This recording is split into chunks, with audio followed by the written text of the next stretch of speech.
I adore you. I adore being here. I love the whole staff. I love this hotel. I love the beautiful city of San Diego. I love the sunshine that I know is shining even while we're here. I love that there's so many amazing rendezvous and synchronicities that have already taken place.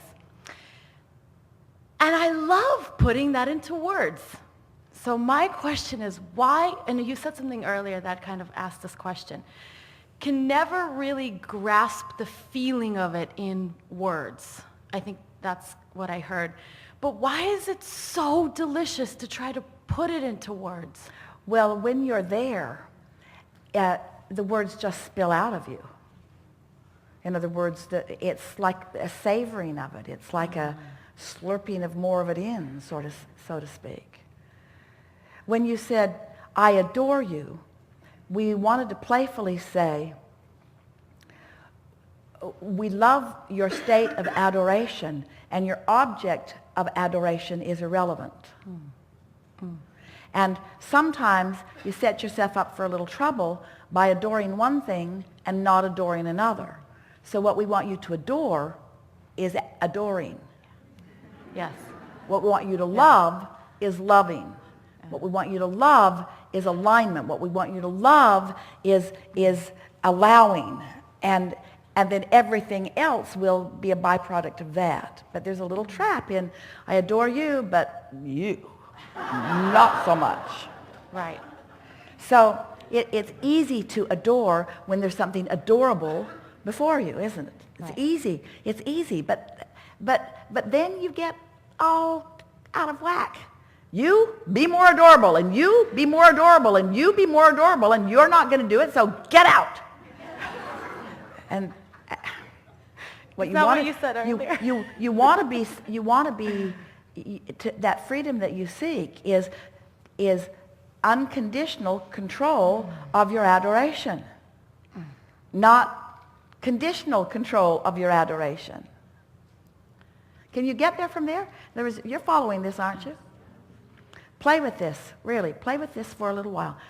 Wake up in the morning and say, I'm new.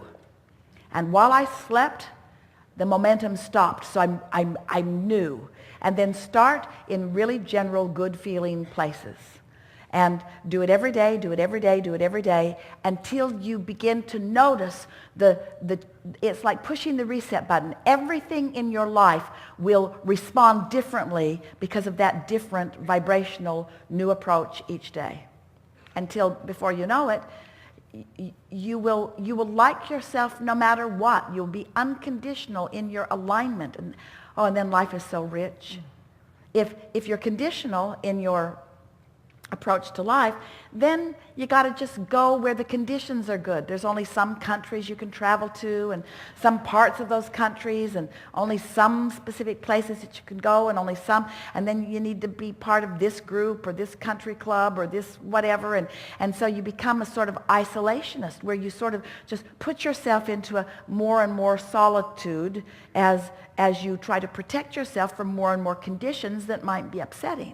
Well, it's the opposite of what you intended when you came. But once you've got control of your vibration, which then means you've got control of how you feel, which then means you've got control of your point of attraction, then you can go anywhere and everywhere with everyone and everything. You can be out there where you want to be, where it's free, where all the choices are. And life will just revolve around you in that good feeling place. And you don't know that yet. You do not know that in the way that we mean this, but you are soon to know that in the way that we mean this as you get hold of this and apply it. Words don't teach, but this life experience that you are living will demonstrate to you this. It will.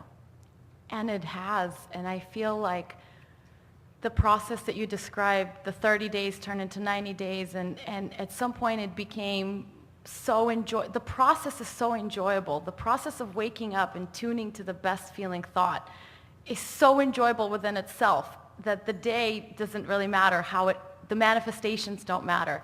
But you're right. Loving just feels good.